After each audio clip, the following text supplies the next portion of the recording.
Declassified UK have leaked government documents regarding the proscription of Palestine action with some bombshell conclusions. The UK government was secretly advised that Palestine action is highly unlikely to advocate for violence, while officials struggled to produce evidence the group posed a national security threat, it can be revealed.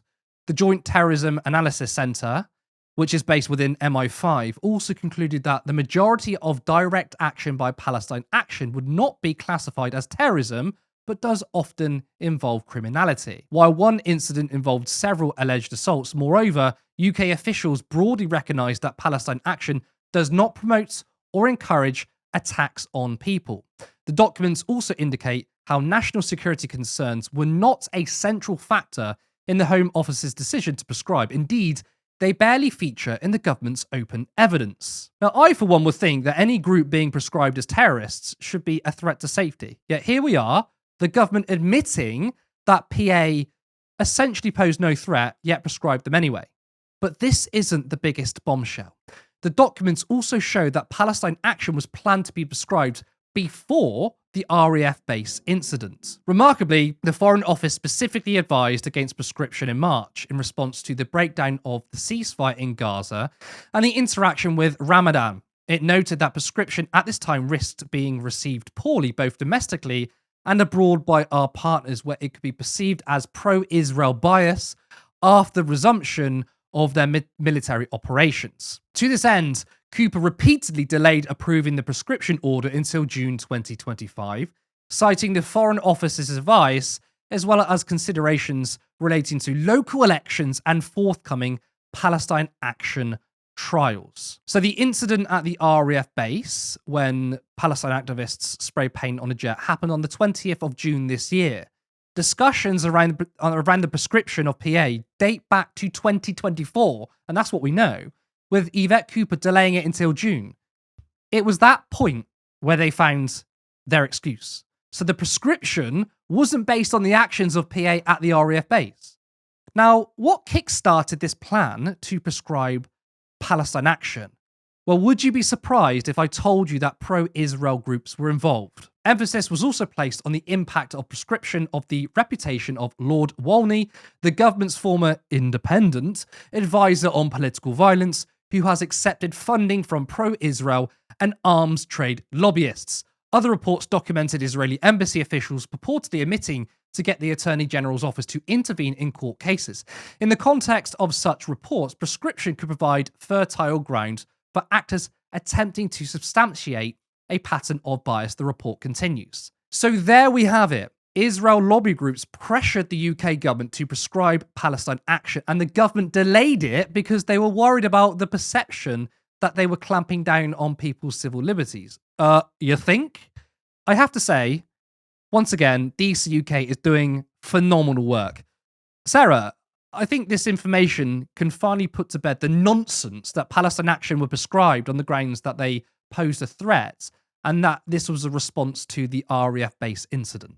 I mean, am I surprised? No. I just think this is what they do. Like, when someone is resistant, when a group is resistant, when a group is defiant to the state and like the status quo, they want to criminalize it, and that's what frightens me. Like, why is it that people cannot call out what's happening around the world in this genocide without being prescribed as terrorists? And Palestine Action, obviously, with this being said, didn't get banned because they were dangerous. They were getting banned because they were being effective somewhat. I have to be careful what I say, but they've been hitting UK arms trades where it hurts in public visibility, and like they've had no choice but to confront that uncomfortable truth. And I think they're doing it in a way that actually is.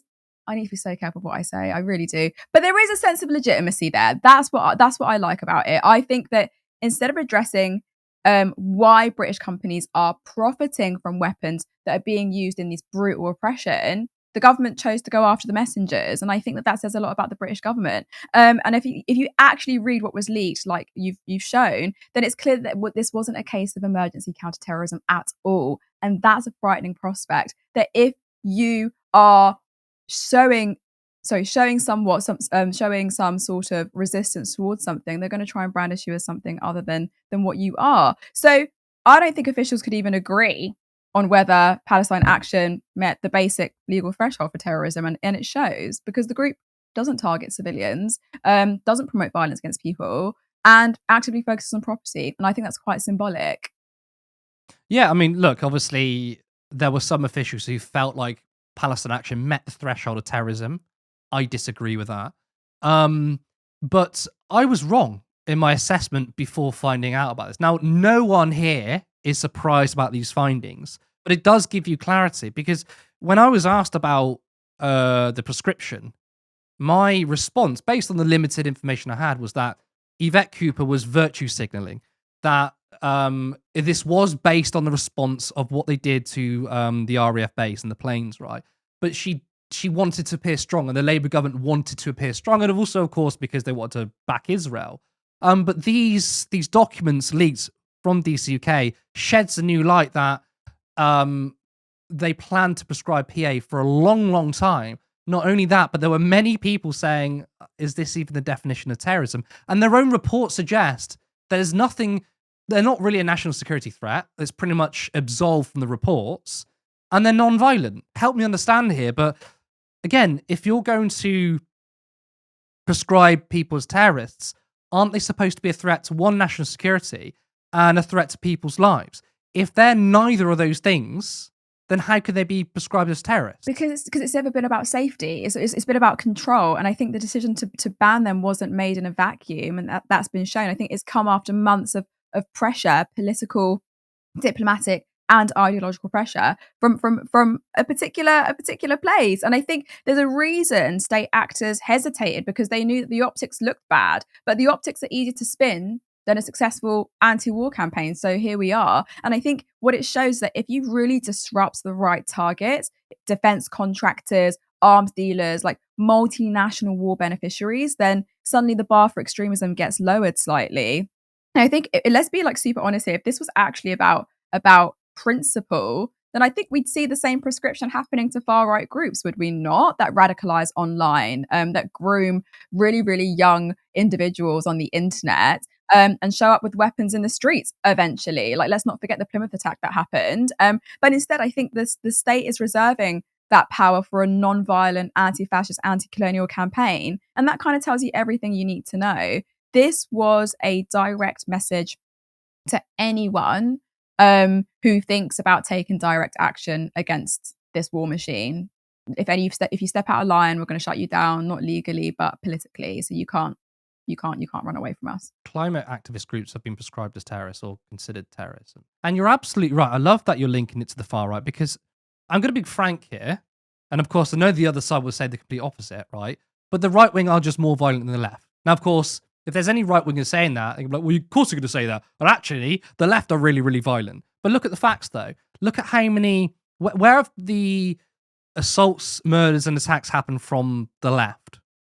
Where have they been? Whereas I can point to two MPs that were killed from ultra right wing ideologies. One was a Britain First ideology. Joe Cox was murdered. The second one, Tory MP, was murdered from as Islamist extremists. And before people say, isn't that left wing? No, religion is ultra conservative.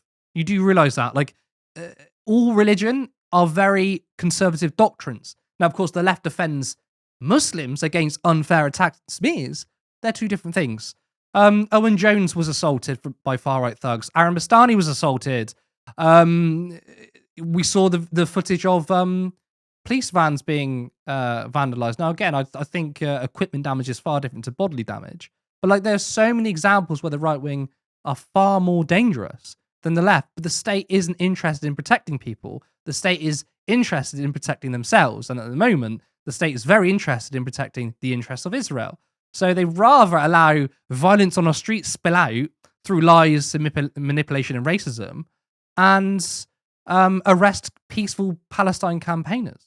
When you were listing all the things that the far right have done, I was like, yeah, and I'll wait to hear about the things that the left have done when it comes to violence on these streets. And yeah, you might find the odd anomaly. They are out there, of course. But when we actually put the list next to each other, there are stark differences. But this needs to emphasize to everyone, this is not about Palestine action. Like, this is literally a blueprint. This is what they're going to use to be like, hey, if this campaign is going to challenge the status quo, if this campaign is going to challenge us and hold us accountable, then hey, you're going to be shut down super quick. So I think climate activists, anti-racists, I don't know, just anyone who goes against what the government is saying is going to be put under this shadow. Support independent media, support social justice that's there on social media. Thank you. Turn left.